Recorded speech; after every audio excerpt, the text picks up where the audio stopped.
예, 안녕하세요. 김우철의 의사입니다. 예, 여러분들들 강하고 담대하시길 바랍니다.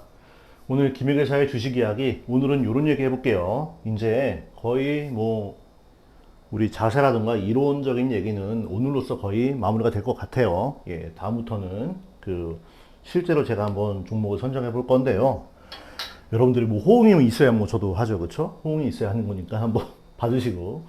일단 종목 선정 기준은요, 이렇습니다. 일단 시장은 제가 코스닥 하려고 그래요. 물론 코스피 해도 괜찮습니다. 코스피 해도 괜찮은데 코스닥을 하는 이유는 뭐냐? 뭐 요런 여러 가지 이유가 있는데요. 일단은 코스피와 코스닥의 차이는 회사의 규모나 이런 차이가 좀 커요. 그렇죠? 그리고 많은 사람들이 코스피에, 외국인들도 마찬가지로 코스피에 관심을 많이 가지고 있어요. 예, 근데 우리는 뭐 약간 개미잖아요. 개미. 그렇죠? 기관이 아니고. 그래서 아무래도 코스닥에 뭔가 뭐랄까요? 기회가 좀 더 저는 있다고 봅니다. 좀 약간 저평가가 되고 소외된 그런 회사들도 좀 있어요. 그래서 이러한 좀 기회 가능성이 있고요. 그 다음에 실증적으로 연구 결과를 보면요. 아무래도 대형주보다는 소형주에서 수익률을 좀 더 많이 내는 그런 경향이 있어요. 근데 이제 기관들은 왜 대형주 위주로 하냐? 거기는 뭐 여러 가지 제한이 있고요. 지분율 제한이라던가 뭐 이런 것도 많기 때문에 쉽게 들어오지 못해요. 쉽게 들어오지 못하고 약간 불균형점인 투기적인 자본들도 그러면은 개인들이 많이 이쪽으로 들어오겠죠. 그런 데서 우리는 찬스를 잡을 수가 있는 겁니다. 그래서 코스피도 좋아요. 코스피도 뭐 하면 됩니다. 하면 되는데 일단은 제가 코스닥으로 시장을 선정하도록 하겠습니다. 물론 저는 코스피, 코스닥 다 봐요. 다 보는데 노력이 뭐 이렇게 많이 드는 건 아니지만 그래도 여러분들께 좀 뭐랄까요? 집중된 포커스를 좀 제공하기 위해서 코스닥 시장을 선정한다 했고요. 두 번째, 우리 수익성 지표. 이게 수익성이죠. ROA에 제가 영업이익 지표를 사용하도록 하겠습니다. 일단 제가 뭐 ROA뿐만 아니고 ROE도 있고 여러 가지가 있는데 ROA 선택한 이유는 뭐냐? 그 다음에 거기서 영업이익을 선택한 건 뭐냐? 그 보통 ROE 대안으로 ROE를 선택하면요. ROE를 선택하면 이것도 좋긴 한데 뭐 좋은 지표긴 한데 좀 애매한 게 요 단기 순이익이 있어요. 단기 순이익. 저는 요거 영업이익을 쓰거든요. 영업이익을 쓰는데 단기 순이익의 어떤 좀 이슈는 뭐냐? 영업 외적인 수익과 비용이 여기에 많이 반영이 됩니다. 반영이 돼요. 영업 외적인 부분이. 영업 외적인 부분이 많이 반영이 되다 보니까 사실은 영업보다는 다른 거에 의해서 이게 뭐 그 전에 수익성이 약간 뻥튀기 되거나 확 가라 이런 경우가 좀 있어요. 근데 사실은 우리가 영업 외적인 거를 보고 투자하는 건 아니죠. 엄밀히 말하면은 뭐예요? 그 회사의 기본적인 사업을 보고 투자하는 거기 때문에 이 ROE 그 단기 순이익을 베이스로 하는 거는 저는 약간 좀 회의가 있어요. 그래서 영업이익으로 가고 영업이익에 어울리는 건 뭐냐? 바로 에셋이에요. 에셋. 제가 그 전에 회계 필사하게 얘기하면서 설명드렸는데 이 자산, 에셋이 바로 영업이익을 창출하는 동료이기 때문에 이 ROA인데 ROA가 원래는 자산 대비 단기 순이익인데 자산 대비 단기 순이익 말고 자산 대비 영업이익으로 뽑을 수 있습니다. 예, 그래서 제가 요거 선정한 거예요. 예, 이유가 있습니다. 그리고 얘 보통 결산을 분기마다 하기 때문에 지금 시점에서의 그 직전 네 가지 4분기까지 계산을 해낼 수가 있어요. 계산을 해낼 수가 있기 때문에 그러니까 지금이 6월이면은 아직 단기 2분기 결산 안 나왔거든요. 약간 3월까지 결산 나온 겁니다. 그러면은 지금 1분기, 그다음 작년 4분기, 3분기, 2분기 요거를 합쳐 가지고 ROA가 계산되는 예, 그렇게 산정이 되는 거를 쓰겠다는 겁니다. 그래서 ROE보다는 ROA의 영업이익 중심으로 간다. 그 다음에 주가에서는 제가 펄을 쓰겠습니다. 펄을. 이 퍼하고 PBR 뭐 EV EBITDA 여러 가지가 있는데 일단은 심플한 걸 쓰는 거고 심플한 걸 쓰는 거고요. 그 다음에 많은 사람들이 쓰고 있는 거를 쓰겠다는 거예요. 쓰고 있는 걸 쓰겠다. 그 PER을 좀 많이 쓰고요.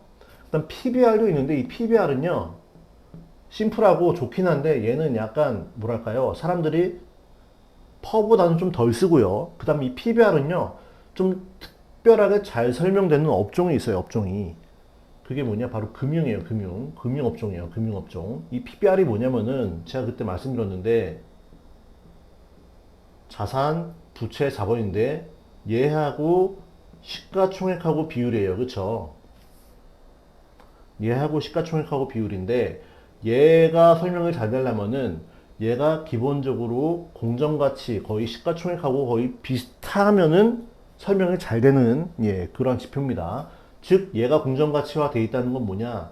자산과 부채가 거의 시장가치나 장부가치나 일치하는 경우에 요게 설명이 잘 되는데 요런 업종이 바로 금융이에요. 금융. 금융은요. 금융이 보유하고 있는 자산과 부채가 거의 시장 가치하고 일치하게 늘 평가를 합니다. 예, 시스템적으로. 그렇기 때문에 이 PBR은 금융의 좀 업종 설명을 잘한다. 그래서 PBR보다는 많이 쓰는 를 제가 사용한다는 얘기고 얘도 마찬가지로 최근 4분기 거를 사용할 예정입니다. 그리고 이렇게 얘하고 얘를 해가지고 조합해서 쭉 순위를 매겨서 가장 높은 애들을, 좋은 애들을 뽑는데 업종별 한 개사만 저는 좀 뽑도록 하겠습니다. 물론 경우에 따라서는 업종별로 몇 개가 그 안에 들어올 수 있는데 그거는 업종의 특성이 반영됐기 때문에 나올 수 있는 거예요. 그쵸? 예. 그래서 그 중에서도 가장 가능성 있는 거를 하나만 뽑고요. 그렇게 해서 한 10개 정도 선정할 예정이에요. 물론 저는요, 10개 안 하고요. 처음에 이거 할 때 한 4, 50개? 4, 50개 정도 선정을 하는데 4, 50개 정도 선정하는데 여러분들께 이렇게 선정하는 거는 약간 좀 무리가 있다라고 좀 볼 수 있어요. 예. 그래가지고 제가 요거를 일단 10개만 여러분들께 10개만 보여드리도록 하겠습니다. 10개만 보여드리도록 할게요. 그리고 여러분들이 나중에 뭔가 좀 더 요 강의 자체가 좋고 니즈가 있어서 좀 더 원하시면 그때 제가 뭐 추가적으로 오픈은 하도록 하겠습니다. 이런저런 장치를 걸어서 오픈할게요. 일단은 10개를 뽑는다. 그런데 이 중에서 제외되는 것도 있어요. 제가 이 펄을 쓰기 때문에 PBR을 쓰지 않기 때문에 금융을 제외하도록 할게요. 금융을. 예. 만약에 금융만 별도로 보고 싶으면은 얘를 요걸로 바꿔서 뽑아도 괜찮을 것 같아요. 예, 근데 일단은 얘를 쓰기 때문에 제가 금융을 좀 제외하고요. 그 다음 지주회사도 제외하겠습니다. 지주회사가 뭐냐면요. 홀딩스예요, 홀딩스. 홀딩스는 뭐냐. 지배회사가 있고 밑에 자회사들이 있어서 얘네들의 어떤 배당이나 수익을 이제 빨아당기는 그런 회사가 이제 지주회사인데요. 제가 요거를 해봤거든요. 지주회사도 요런 범위에 충족되어서 해봤는데 뭔가 좀 잘 안 맞는 것 같아요. 예. 그리고 이 지주회사는 사실은 자회사 실적에 따라서 좌지우지 되기 때문에 당장 요것만 가지고는 판단하기가 좀 어렵다.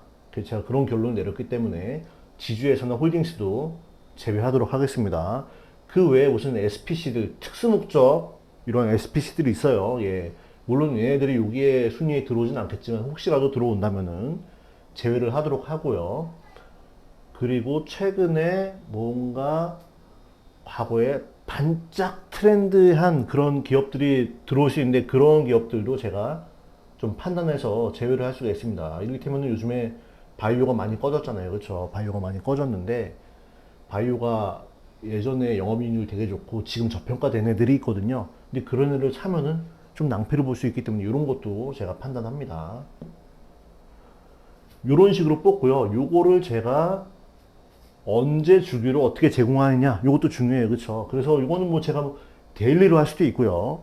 1주 단위, 2주 단위, 뭐 4주 단위 이렇게도 할 수 있는데 요거는 제가 한번 올려보고 여러분들의 호응도에 따라서 여러분들이 되게 본다, 많이 본다 하면 좀 자주 올릴 수 있고요. 그게 아니라면은 좀 텀을 두고 뽑을 수 있을 것 같아요. 그래서 이렇게 종목 선정 기준은요, 크게 몇 가지인가요? 하나, 둘, 셋, 넷, 5개 정도. 이렇게 하고요. 여러분들이 실제로 이걸 가지고 좀 자신 있는 분들은 뽑으셔도 괜찮죠. 그쵸? 한번 해보세요. 그리고 요게 아니고, 그냥 나는 저 김혜계사가 말하는 거 한번 보고 싶어. 한번 기다리세요. 좀만 기다리세요. 예, 기다리시고, 제가 한 7월 한 1일이 휴일인가요? 2일? 아무튼 이때 기준으로 한번 오픈 한번 해볼게요. 그리고 이렇게 오픈을 하는 순간 저도 그 전에 투자했던 거 정리하고 다시 한번 출발할 수도 있습니다. 제가 책임을 져야 되니까, 그쵸? 수익률도 같이 보고, 예, 요렇게 해서 갑니다. 요렇게 선정해가지고 이제 종목을 한 10개 정도, 내지는 15개, 20개 정도 추리고, 거기에 각각 동일한 금액을 좀 뿌려서 한번 보는 거 얼마나 재밌어요. 그쵸? 예. 일단은 여러분들이 조금이라도 좀 괜찮은 적절한 수익률로 돈을 벌 수 있는 기회를 한번 잡으면 좋을 것 같습니다. 예, 이렇게 해서 오늘 김일계사의 주식 이야기 종목 선정 기준 강의를 마치도록 하겠습니다. 여러분들이 늘 평안하기를 바랍니다. 감사합니다.